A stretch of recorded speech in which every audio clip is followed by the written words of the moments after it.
दक्षिण कोरिया, जिसे हम अभी तक वहाँ की म्यूजिक वीडियोस की वजह से जानते थे या फिर BTS की वजह से जानते थे या फिर आप उसे वहाँ की वेब सीरीज या फिर एनिमी की वजह से जानते होंगे, वो दक्षिण कोरिया इस टाइम पर कोई पाकिस्तान से कम नहीं है, बल्कि पॉलिटिकल हालात तो पाकिस्तान से भी ज्यादा बदतर हो चुके हैं। अगर आपको यकीन नहीं आता तो आप जरा ये खबर देख लीजिए। दक्षिण कोरिया के राष्ट्रपति यून को गिरफ्तार करने पहुंचे पुलिस वाले, क्योंकि उनके ऊपर आरोप है कि उन्होंने भ्रष्टाचार किया राष्ट्रपति पद पर रहते हुए, और जब उस भ्रष्टाचार की जांच शुरू करी गई तो उन्होंने राष्ट्रपति के पद का दुरुपयोग किया और सैन्य कानून को लगा दिया ताकि पुलिस उनके अगेंस्ट में जांच ना कर पाए और जितनी भी जांच एजेंसियां हैं वो खत्म हो जाएं या फिर उनके कंट्रोल में आ जाएं। इसके अलावा उन पर आरोप ये भी है कि उन्होंने देश का लोकतंत्र खत्म करने की पूरी कोशिश करी है, और इसी के तहत उनको गिरफ्तार करने पहुंची हुई पुलिस उनके आवास पर। लेकिन वहाँ पर क्या होता है, उनके जो बॉडीगार्ड हैं उन्होंने एक ह्यूमन चेन बना ली उनके घर के आसपास और पूरी तरीके से झड़प हुई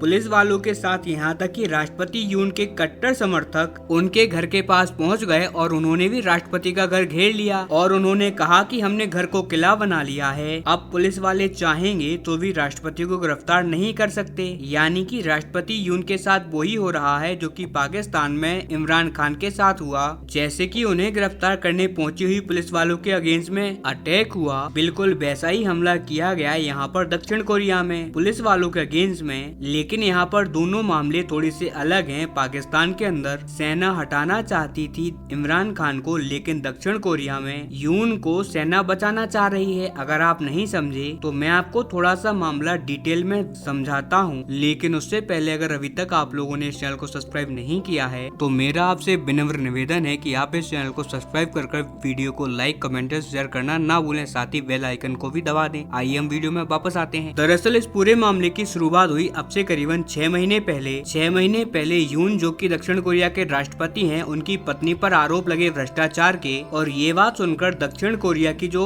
एजेंसियां हैं उनके कान खड़े हो गए। उन्होंने इंटरनली जांच करना स्टार्ट कर दी और अब से 2 महीने पहले उनके ऊपर आरोप लगने भी स्टार्ट हो गए कि उन्होंने कई कंपनियों को अवैध रूप से फायदा पहुंचाया है, और इसके लिए इनकी पत्नी को कई सारे बैंक ट्रांसफर और कई सारे एसेट्स दिए गए। और जैसे ही ये मामला निकलकर सामने आया, यून ने इसके बाद पिछले महीने ही देश के अंदर सैन्य कानून लागू कर दिया, और सैन्य कानून लागू होते ही पूरे देश में जांच एजेंसियों की शक्तियां तक खत्म हो गयी। साथ ही जितनी भी विपक्षी पार्टियां थी उन पर बैन लग गया और आम जनता को भी एक जगह पर ज्यादा संख्या में एकत्रित होने पर प्रतिबंध लगा दिया गया। यानी कि एक तरीके से इन्होंने डिक्टेटरशिप यानी कि तानाशाही लागू कर दी। हाँ, वो बात अलग है कि ये डिक्टेटरशिप मात्र 6 घंटा ही टिकी, क्योंकि 6 घंटों के अंदर ही विपक्ष के नेताओं ने जैसे तैसे कर जितने भी विपक्ष के सांसद थे उन्होंने संसद के अंदर वोटिंग के जरिए एक प्रस्ताव पास करवाया, और इस प्रस्ताव में जो वहाँ पर सैन्य शासन काल लगा हुआ था उसे अवैध घोषित कर दिया। इतना ही नहीं, मात्र कुछ ही दिनों के बाद विपक्षी पार्टियों ने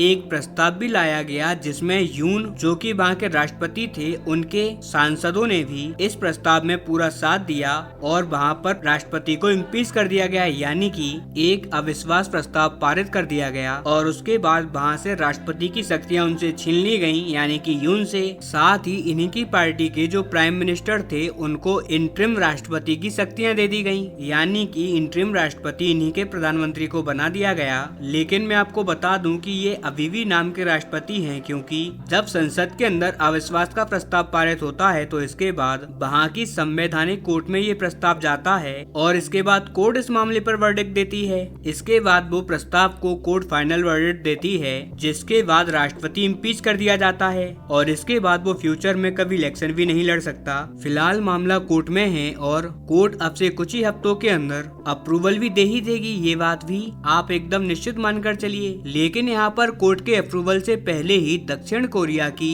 जितनी भी जांच एजेंसियां हैं उन्होंने राष्ट्रपति के अगेंस्ट भ्रष्टाचार के सारे आरोपों को निकाल लिया है और उसी मामले की पूछताछ के लिए इनकी पत्नी और इनके अगेंस्ट में अरेस्ट वारंट जारी कर दिया था। उसी वारंट को लेकर राष्ट्रपति के घर पहुंचे पुलिस वाले उन्हें गिरफ्तार करने, लेकिन उन्होंने गिरफ्तार होने से मना कर दिया और अपने सिक्योरिटी गार्डों को और उनके समर्थक आम जनता को कहा कि आप सब आओ और घर के चारों तरफ एक घेराबंदी बना लो और इन पुलिस वालों को घर में मत घुसने देना। और ऐसा ही हुआ। कुछ घंटों तक बहुत प्रयास किया गया। पुलिस वालों ने अपनी पूरी कोशिश करी, लेकिन इसके बाद जब बात नहीं बन पाई तो पुलिस वाले वापस लौट गए। यहाँ तक कि रिपोर्ट तो ये भी है कि राष्ट्रपति की सुरक्षा में तैनात सेना का एक दस्ता भी पुलिस वालों के सामने खड़ा हो गया और कह दिया कि हम राष्ट्रपति को गिरफ्तार नहीं होने देंगे। यानी कि ये बात तो सही है कि राष्ट्रपति को, यानी कि राष्ट्रपति यून को सेना का एक धड़ा भी समर्थन कर रहा है।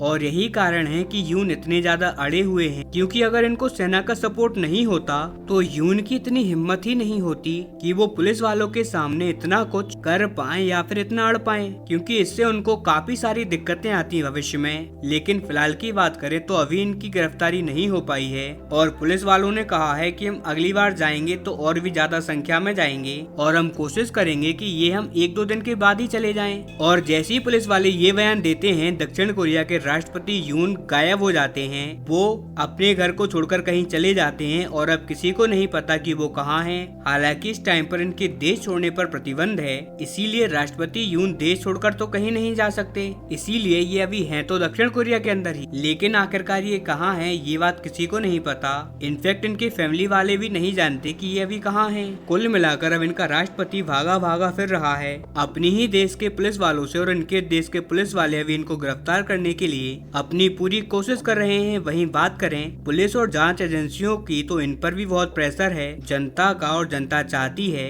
कि यून के अगेंस्ट में तमाम मामले खोले जाएं और इनको गिरफ्तार करें। और जैसे आम जनता के अगेंस्ट में मामले चलाए जाते हैं, ठीक ऐसे ही इन्हें भी कटघरे में खड़ा किया जाए। और इसे लेकर पूरी राजधानी सोल के अंदर जबरदस्त प्रदर्शन हो रहे हैं। यहाँ तक कि जो विपक्ष की पार्टियां हैं वो भी संसद में बहुत हल्ला काट रही हैं। देखा जाए तो बहुत हंगामा हो रहा है दक्षिण कोरिया में, और शांत माने जाने वाला दक्षिण कोरिया एक पॉलिटिकल क्राइसिस से गुजर रहा है, ठीक वैसा ही जैसा कि पाकिस्तान में हो रहा है। हालांकि आपका इस पर क्या मानना है, कमेंट कर अपनी राय जरूर दें। साथ ही चैनल को सब्सक्राइब करें।